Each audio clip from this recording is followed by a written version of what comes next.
Sebagian dari kita yang usianya mungkin sudah cukup tua pasti nggak asing dengan salah satu kalimat yang diucapkan oleh Bang Napi satu ini. Kejahatan tidak hanya terjadi karena ada niat pelakunya, tapi juga karena ada kesempatan. Waspadalah, waspadalah. Ya, kejahatan tidak hanya terjadi karena ada niat dari pelakunya, tapi juga karena ada kesempatan.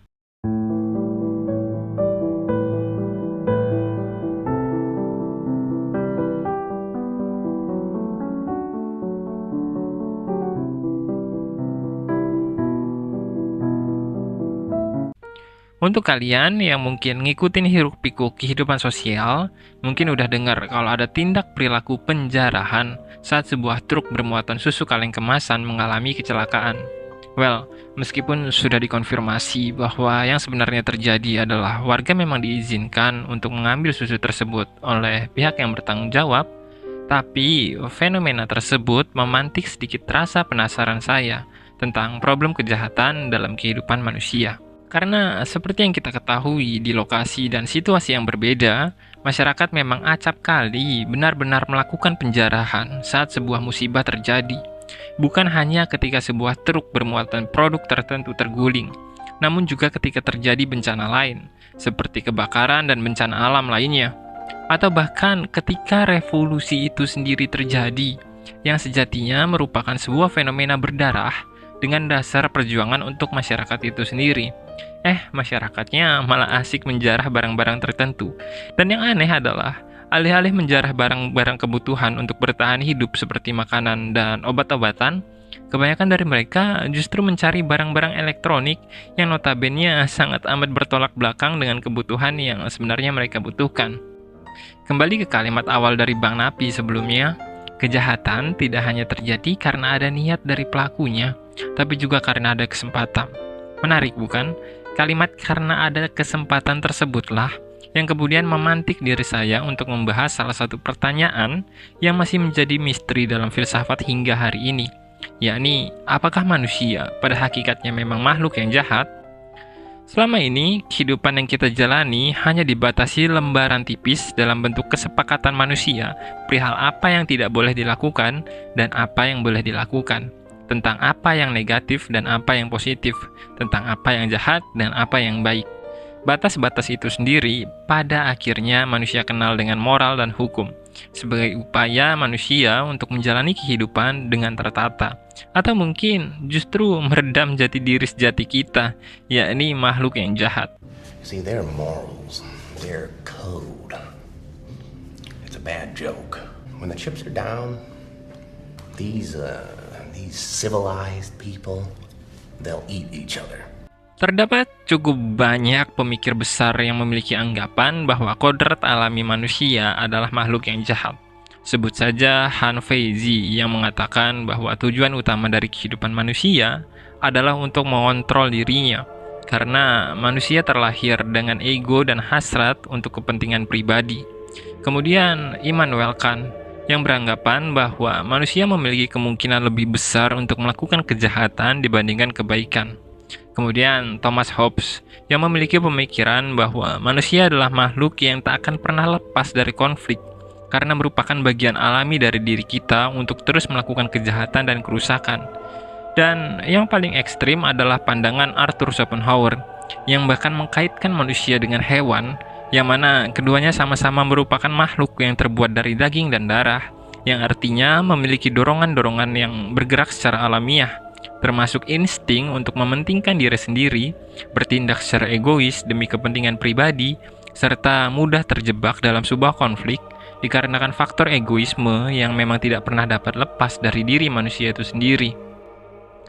Saya sendiri nggak mengatakan bahwa pikiran dari para tokoh tersebut benar, namun saya juga nggak bisa mengatakan bahwa mereka itu salah.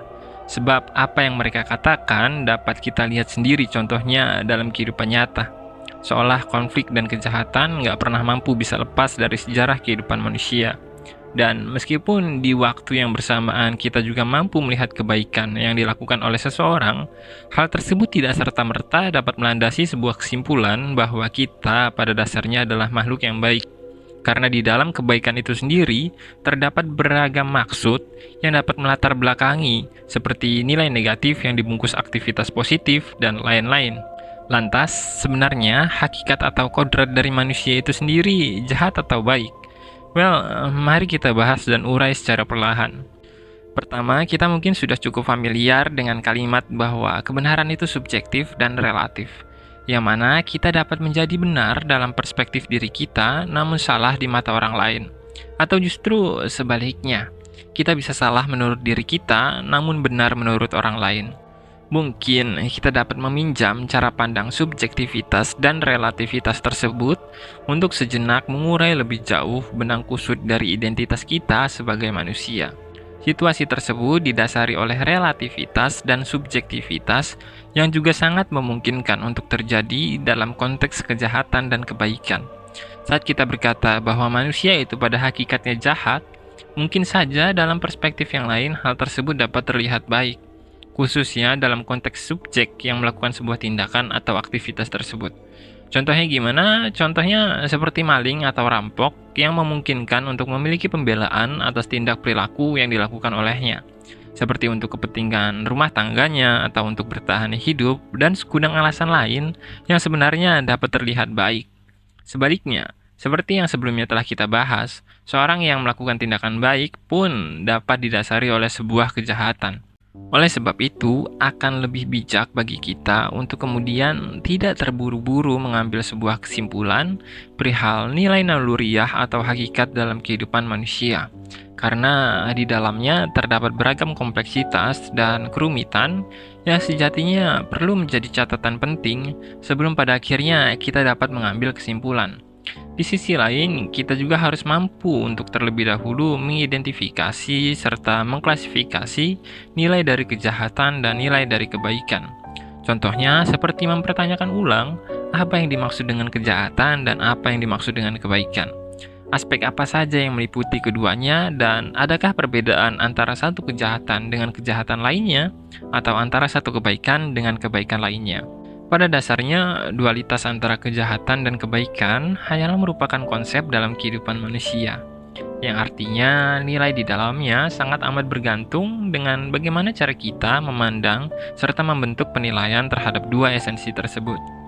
Namun, layaknya semua konsep yang eksis dalam kehidupan kita, sangat mudah untuk menemukan celah atau ketidaksempurnaan yang melahirkan perbedaan pendapat perihal nilai dari konsep itu sendiri, yang kemudian menyebabkan manusia seolah sulit membentuk kesepakatan secara universal perihal apa yang dapat disebut sebagai kebaikan dan apa yang harus disebut sebagai kejahatan.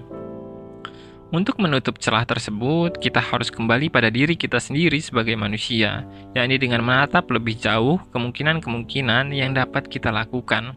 Dan salah satu kemungkinan yang katakanlah mungkin kurang mendapat perhatian dalam kasus ini adalah fakta bahwa manusia dapat berubah dan mengalami evolusi dalam konteks kesadaran.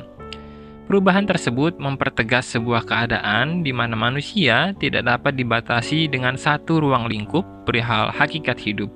Kita sebagai manusia nggak bisa dengan mudahnya dicap sebagai makhluk yang pada dasarnya baik atau makhluk yang pada dasarnya jahat. Karena kita hidup bersamaan dengan sang waktu yang dapat merubah kesadaran dan perilaku kita dalam kenyataan. Tapi semua nggak selesai sampai di situ. Kita juga harus sadar bahwa kita sebagai manusia bersamaan dengan perubahan memiliki beragam kemungkinan yang harus mampu dikendalikan. Sebab manusia yang mulanya jahat dapat semakin jahat, atau manusia yang mulanya baik dapat menjadi jahat. Itulah mengapa sangat penting untuk terus meningkatkan pemahaman dan pengetahuan yang kita miliki tentang hidup itu sendiri, bukan untuk mempertanyakan hakikat kehidupan kita itu seperti apa, melainkan dengan tegas merenungkan apa yang dapat kita lakukan dalam kehidupan. Jika kita kembali ke kalimat awal kita, yakni sebuah kesempatan yang dapat menyebabkan seseorang melakukan kejahatan, maka di saat yang sama kita juga harus sadar bahwa di beragam kesempatan lainnya, kita juga mampu untuk melakukan kebaikan. Sebab sejatinya manusia hanyalah makhluk yang dipenuhi kemungkinan demi kemungkinan. yang tidak seperti hewan dengan beragam keterbatasan yang dimiliki untuk mengeksplorasi kesadarannya, serta tidak seperti robot yang kehidupannya ditentukan oleh spesifikasi tertentu, hingga memiliki karakter yang kaku dan tidak mampu mengendalikan hidupnya sepenuhnya.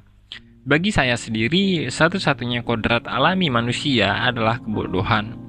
Hal tersebut yang kemudian menyebabkan kecenderungan manusia untuk melakukan beragam tindakan negatif, layaknya hewan atau terpaku pada karakter tertentu seperti robot. Mereka yang memiliki kekurangan dalam konteks pengetahuan akan sulit untuk menatap kemungkinan demi kemungkinan lain yang dimiliki olehnya, yang pada akhirnya menyebabkan perkembangan kesadaran yang dimilikinya terhenti, hingga melahirkan karakter dan sifat dari kemanusiaan yang cenderung kaku dan enggan untuk belajar dari kesalahan dan masa lalu. Bersamaan dengan pengetahuan, manusia dapat memahami bahwa dualitas kejahatan dan kebaikan itu sendiri hanya merupakan sebuah nilai yang ilusif, yang bahkan seorang paling egois dapat dipandang baik jika menggunakan perspektif tertentu, atau seseorang yang paling baik sekalipun dapat dinilai jahat karena haus akan pengakuan atau terlalu memanjakan orang lain dengan kebaikan. Video ini pada dasarnya tidak mengajak kita untuk mencap manusia dengan konsep tertentu, karena kehidupan itu sendiri sangatlah dipenuhi kompleksitas dan perubahan. Kemungkinan besar saat pada akhirnya kemanusiaan itu sendiri punah, kita baru dapat mengambil sebuah kesimpulan perihal kehidupan yang kita jalani itu sendiri seperti apa.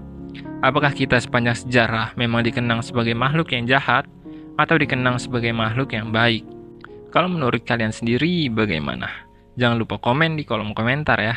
Sekian Konsultas yang Ning, jangan lupa bantu subscribe channel ini. Saya Lukman Hakim Azubaidi, mohon pamit.